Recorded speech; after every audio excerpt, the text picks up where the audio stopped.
ಏನು ಈ ಸರ್ಕಾರ ರೈತರಿಗೆ ಮರಣ ಶಾಸನ ಬರೀತಾ ಇದೆ.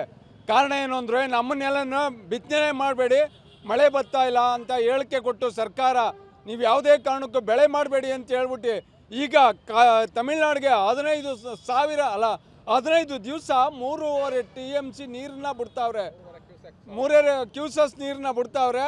ಅಲ್ಲಿರುವಂಥ ನೀರಿನ ಸಾಮರ್ಥ್ಯ ಕಡಿಮೆ ಇದ್ರೂ ನಮ್ಮ ಬೆಳೆ ವಿಚಾರವಾಗಿ ಮರ್ತೇ ಬಿಟ್ಟವ್ರೆ. ನಮ್ಮನ್ನ ಮಂಡ್ಯ ಜನತೆಗೆ ಮರಣ ಶಾಸನ ಇದು ನಿಜವಾಗ್ಲೂ ಇವತ್ತು ಮಾಡ್ತಾ ಇರುವಂಥ ವಿಚಾರ.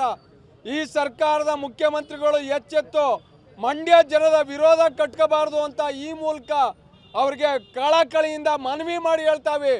ಕಾರಣ ಏನು ಅಂದರೆ ನಮ್ಮ ಬೆಳೆ ನಿಂತಿರೋ ಬೆಳೆಗೂ ನೀರು ನಿಲ್ಲಿಸ್ತಾ ಇದ್ದು ಈಗ 3,500 TMC ನೀರು ಕೊಟ್ಟೋದ್ರಿಂದ ನಮ್ಗೆ 3,500 ಕ್ಯೂಸಸ್ ನೀರು ಕೊಡೋದ್ರಿಂದ ನಮಗೆ ನಿಜವಾಗ್ಲೂ ಮರಣ ಶಾಸನ ಬರಿತಾ ಇದೆ ಈ ಸರ್ಕಾರ ಅಂತ ಹೇಳಕ್ಕೆ ನಾನು ಇದು ಮಾಡ್ತಾವನೆ. ನೀರು ಬಿಟ್ಟರೆ ಇಲ್ಲೇ ಉಗ್ರವಾದ ಪ್ರತಿಭಟನೆ ಮಾಡ್ತೀವಿ, ಈ ಸರ್ಕಾರಕ್ಕೆ ಎಚ್ಚರಿಕೆ ಕೊಡ್ತೀವಿ. ನೀರು ಯಾವುದೇ ಕಾರಣಕ್ಕೂ ಬಿಡಬಾರ್ದು, ಆದೇಶ ಪಾಲನೆ ಮಾಡಬಾರ್ದು. ಏನು ಕಮಿಟಿ ಇದೆ ಕರ್ನಾಟಕದ ಬಗ್ಗೆ ಕಿಂಚಿತ್ತಾರು ಗಮನ ಕೊಟ್ಟು ಕರ್ನಾಟಕದ ಬಗ್ಗೆ ಇವರು ಕುಡಿ ನೀರಿಗೆ ಅಂತ ಹೇಳ್ತಾವ್ರೆ. ಕುಡಿ ನೀರಿಗೆ ತಾನೇ ಎಲ್ಲಿ ಉಳ್ಕೊಂಡು ಸ್ವಾಮಿ? ಹಿಂಗಾದ್ರೆ ನಿಜವಾಗ್ಲೂ ಕುಡಿ ನೀರು ಉಳ್ಕೊಳ್ಳೋದಿಲ್ಲ, ನಮ್ಮ ಬೆಳೆ ವಿಚಾರವಂತೂ ಮರ್ತೇ ಬಿಟ್ಟದೆ ಈ ಸರ್ಕಾರ. ರೈತರ ಪರಿಸ್ಥಿತಿ ಅಧೋಗತಿಗೆ ಹೋಯ್ತದೆ. ಹಗ್ಗ ತಗೊಂಡು ನ್ಯಾಣ ಮರಣ ಶಾಸನ ಬರಿತಾ ಇದೆ ಇದು.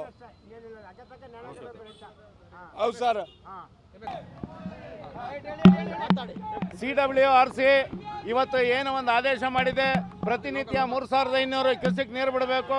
ಅದರಂತೆ 15 ದಿನಗಳ ಕಾಲ ತಮಿಳುನಾಡಿಗೆ 4.5 TMC ನೀರನ್ನು ಹರಿಸಬೇಕು ಅಂತ ಏನೋ ಒಂದು ಆದೇಶ ಮಾಡಿದೆ.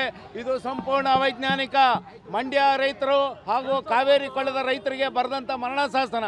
ಹಾಗಾಗಿ ಕೂಡಲೇ ಏನು ಮುಖ್ಯಮಂತ್ರಿಗಳು ಕಾವೇರಿ ನೀರು ನಿರ್ವಹಣಾ ಮಂಡಳಿಗೆ ಒಂದು ಮನವಿಯನ್ನು ಸಲ್ಲಿಸಿ ತತ್ಕ್ಷಣವೇ ಒಂದು ಫ್ಯಾಕ್ಟ್ ಫೈಂಡಿಂಗ್ ಏಜೆನ್ಸಿಯನ್ನು, ಒಂದು ತಂಡವನ್ನು ಕರ್ನಾಟಕದ ಡ್ಯಾಮ್ನಲ್ಲಿ ಎಷ್ಟು ನೀರಿದೆ, ನೀರಾವರಿಗೆ ಎಷ್ಟು ಬೇಕು, ಕುಡಿಯೋಕ್ಕೆ ಎಷ್ಟು ಬೇಕು ಅಂತ ವೈಜ್ಞಾನಿಕವಾಗಿ ವರದಿಯನ್ನು ಏನು ಮಂಡಳಿಗೆ ತಲುಪಿಸ್ಬೇಕು. ಮತ್ತು DK ಶಿವಕುಮಾರ್ ನಮ್ಮ ನೀರು ನಮ್ಮ ಹಕ್ಕು ಅಂತೇಳಿ ಪಾದಯಾತ್ರೆ ಮಾಡಿದರು.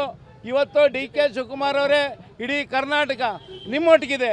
ಯಾವುದೇ ಕಾರಣದಲ್ಲೂ ನೀವು ತತ್ಕ್ಷಣವೇ ಸರ್ವಪಕ್ಷಗಳ ಸಭೆ ಕರೆಯಿರಿ. ಯಾವುದೇ ಕಾರಣಕ್ಕೂ ತಮಿಳುನಾಡಿಗೆ ನೀರು ಬಿಡಬಾರ್ದು. ನಿಮ್ಮೊಟ್ಟಿಗೆ ಕರ್ನಾಟಕದ ಎಲ್ಲ ಕನ್ನಡಿಗರು ಕೂಡ ನಿಮ್ಮೊಟ್ಟಿಗಿದ್ದಾರೆ, ಎಲ್ಲ ಹೋರಾಟಗಾರರು ಕೂಡ ನಿಮ್ಮೊಟ್ಟಿಗಿದ್ದಾರೆ. ನೀವು ನಿಜವಾಗ್ಲೂ ಬದ್ಧತೆ ಏನಾರು ಇದ್ದರೆ ನಮ್ಮ ನೀರು ನಮ್ಮ ಹಕ್ಕು ಅಂತ ಹೇಳಿದ್ರಿ, ನಮ್ಮ ನೀರನ್ನು ಕಾಯುವಂತಹ ಕನ್ನಡಿಗಾಗಿ. ಇಲ್ದೇ ಇದ್ದರೆ ನೀವೇನಾರು ತಮಿಳ್ನಾಡಿಗೆ ನೀರು ಬಿಟ್ಟು ತಮಿಳ್ನಾಡಿನ ವಾಟರ್ಮನ್ ಥರ ಏನಾರು ವರ್ಕ್ ಮಾಡಿದ್ರೆ, ನೀವು ವರ್ತನೆ ಮಾಡಿದ್ರೆ ಇಡೀ ಕರ್ನಾಟಕ ಹೊತ್ತಿ ಹೊರಿಯೋದ್ರಲ್ಲಿ ಯಾವುದೇ ಅತಿಶಯೋಕ್ತಿ ಇಲ್ಲ. ಮುಂಬರೋ ದಿನಗಳಲ್ಲಿ ತೀವ್ರ ತರನಾದ ಹೋರಾಟವನ್ನು ಕಾವೇರಿ ಕೊಳ್ಳದ ಭಾಗದಲ್ಲಿ ನಾವು ಹಮ್ಮಿಕೊತೀವಿ ಅನ್ನೋ ಎಚ್ಚರಿಕೆಯನ್ನು ನಾನು ಹೇಳ್ತೀನಿ.